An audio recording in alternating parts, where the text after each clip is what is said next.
ठीक है, हमने T1 और T2 दो वैल्यूज कैलकुलेट कर ली थी।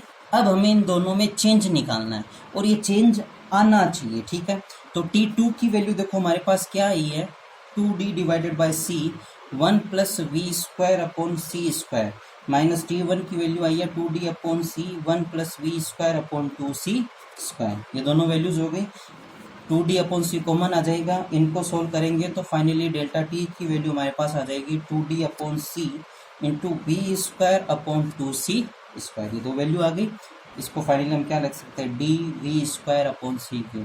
ये डेल्टा टी की वैल्यू आ गई। डेल्टा टी ये है तो पथांतर क्या हो जाएगा, पथांतर यानी डिस्टेंस है, डिस्टेंस इक्वल्स टू क्या होता है, वेलोसिटी इंटू टाइम। तो c इंटू डेल्टा टी की वैल्यू क्या है, D V square upon C cube. एक सी से एक सी कैंसिल आउट हो जाएगा, D V square upon C square. ये मेरे पास पथांतर आ गया। ठीक है, अब हम क्या करेंगे, उस उपकरण को पूरा 90 डिग्री वापस घुमाएंगे। ये उपकरण जो पूरा होता है ना, ये बेसिकली एक पारे का जैसे एक तालाब टाइप बना लेते हैं, छोटा अरेंजमेंट करते हैं।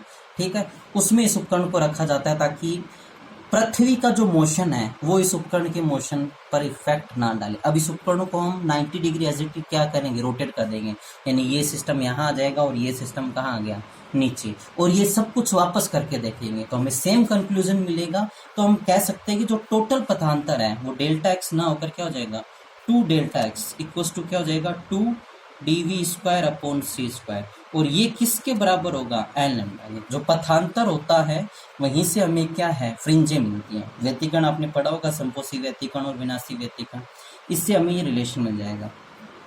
अब देखो डी क्या है, डी ये जो प्रैक्टिकल अरेंजमेंट था इसमें ये डिस्टेंस थी।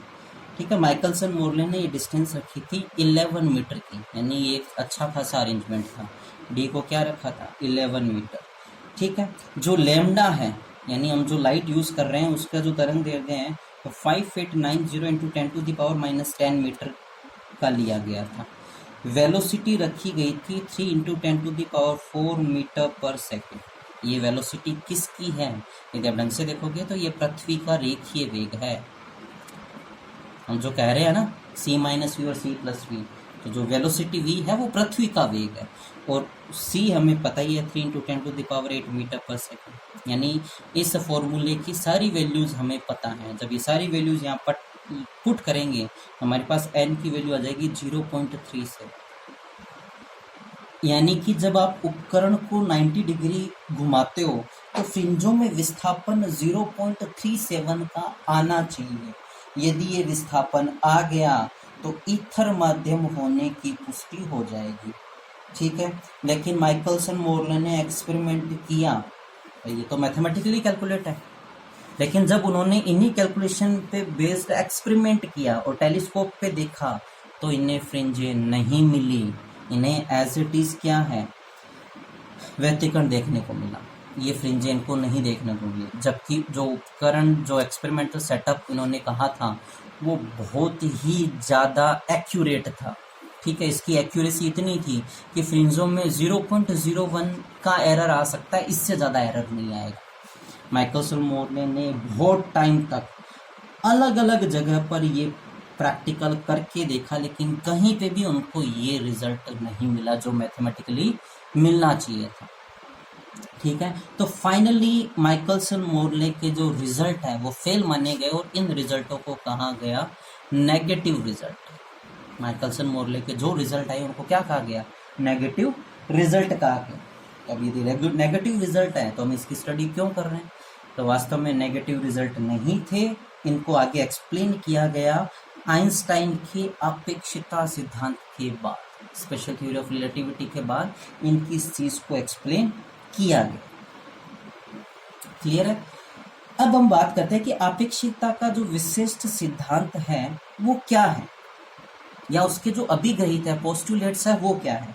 तो अपेक्षिकता के विशिष्ट सिद्धांत में दो अभिग्रहित दिए गए। पहला हम ऑलरेडी पढ़ चुके हैं, तुल्यता का सिद्धांत। तुल्यता का सिद्धांत क्या है, प्रकृति के नियमों की रचना इस प्रकार की जानी चाहिए कि एक स्थिर गुरुत्वीय क्षेत्र में तथा त्वरित निर्देश तंत्र में अंतर स्थापित करना असंभव हो जाए।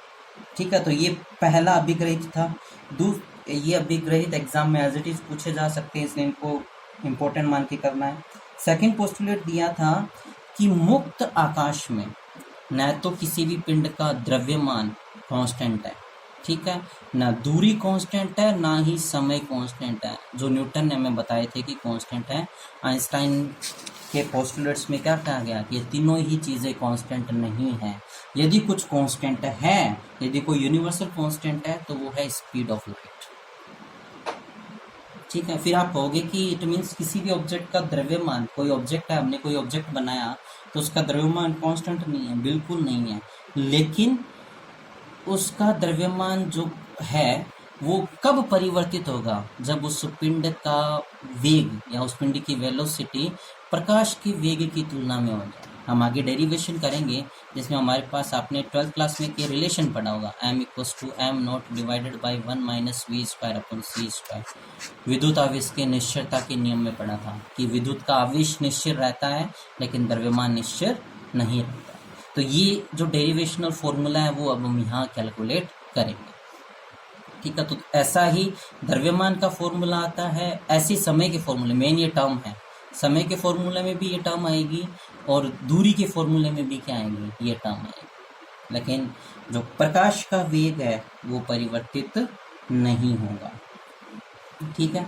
अब आप लोगों ने फर्स्ट चैप्टर के अंदर जब हमने काइनेमेटिक्स को स्टार्ट किया था तब हमने निर्देश तंत्रों के रूपांतरण के बारे में पढ़ा था, ठीक है। तो हमने वहाँ पर एक रूपांतरण पढ़ा था जिसमें हमने पढ़ा कि यदि आप निर्देश तंत्रों को रूपांतरित करते हो, एक तंत्र से दूसरे तंत्र के सापेक्ष यदि उनको रूपांतरण करते हो, तो उन रूपांतरण को हमने नाम दिया था गैलीलियन रूपांतरण, ठीक है। अब जो गैलीलियन रूपांतरण था वो x, y और z इन तीन के सापेक्ष किया गया, लेकिन अब हमें पता है कि ये तीनों चीज़ तो निर्देश तंत्र पर निर्भर करती, ठीक है। यदि निर्देश तंत्र अलग टाइप का है तो इनका रूपांतरण फिर सही नहीं माना जाएगा।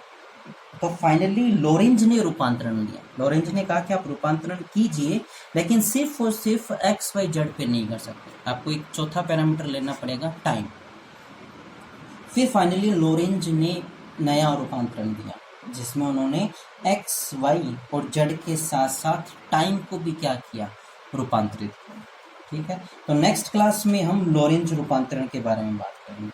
अभी तक की क्लास में हमने बेसिकली जो सबसे मोस्ट इम्पोर्टेंट टॉपिक है, जो एग्जाम पॉइंट ऑफ व्यू से भी मोस्ट है, दो टॉपिक है, एक माइकलसन मोर्ले एक्सपेरिमेंट जिसका मैथमेटिकल एक्सप्लेनेशन करना है और जो एक्सपेरिमेंटल सेटअप है उसको भी अच्छे से एक्सप्लेन करना है, और सेकंड टॉपिक हमने किया था कि अपेक्षिता का जो विशिष्ट सिद्धांत है उसके दो पोस्टुलेट्स क्या हैं, दो अभिग्रहित क्या हैं। तो सबसे पहले मैं इन दो टॉपिक को इस यूनिट के अंदर अच्छे से करना है। ये जो पोर्शन है वो आपका फर्स्ट यूनिट का रिमेनिंग पोर्शन है। Thank you.